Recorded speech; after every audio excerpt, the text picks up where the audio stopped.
I now give the call to the member for Fairfax. Thank you very much, Deputy Speaker, and I felt so desperately sorry for the Leader of the Opposition when he tried to present this MPI today.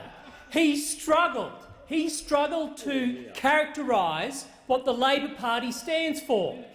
Finally, he came out with a line suggesting the Labor Party is focused on the Australian people.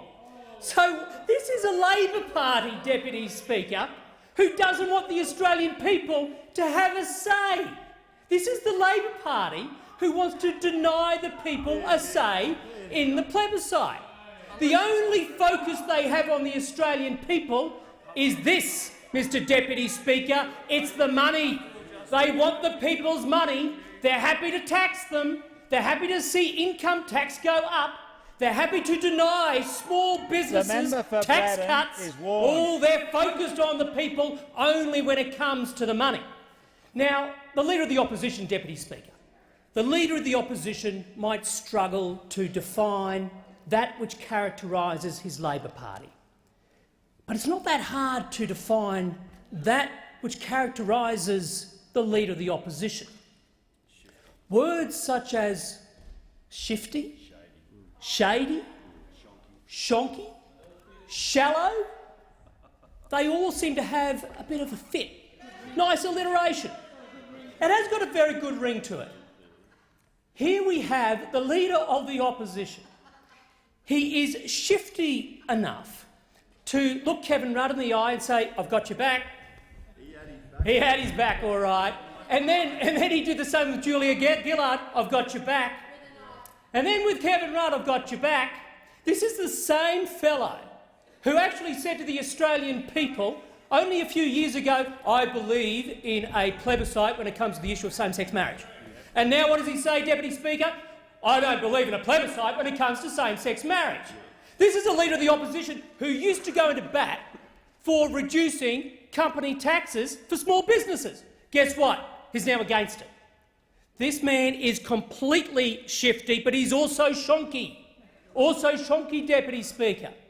This is a fellow who's more than happy to trade away the rights of workers, even though his fundamental role previously with the AWU was to protect the rights of workers, trade them away, and in return ensure the companies with whom he was negotiating would tip money into the union movement. In other words, a shift of money from the worker through to Labor Party candidates. Take from the people, give to the Labor politicians.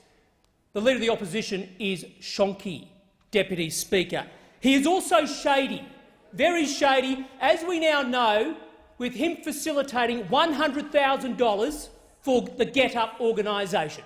$100,000. Let us not forget that the Get Up organisation, as we speak right now, today, online, is trying to get rid of our border control.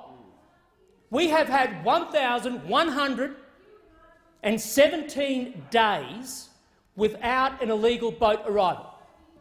Those members opposite, including the Leader of the Opposition, were in government when at least 1,200 people died by sea.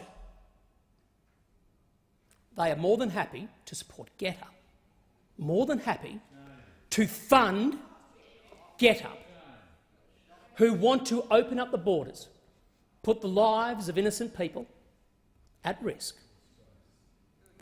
That is the character of the Leader of the Opposition. But he's also shallow, Deputy Speaker. We can't forget his shallowness. As we've heard over recent days, his infamous interview with the ABC, when he was asked what his economic plan was for the country, and you would think, Deputy Speaker, an alternative Prime Minister of all things just might have an economic plan, just might have one plan that would create one job. He didn't have an answer, Deputy Speaker. So, alternative Prime Minister, Leader of the Opposition, what is your economic plan for Australia? Pause, silence, and then finally, he believes in public transport. Woohoo! Well, haven't we got a leader in the opposition? I rest my case, Deputy Speaker.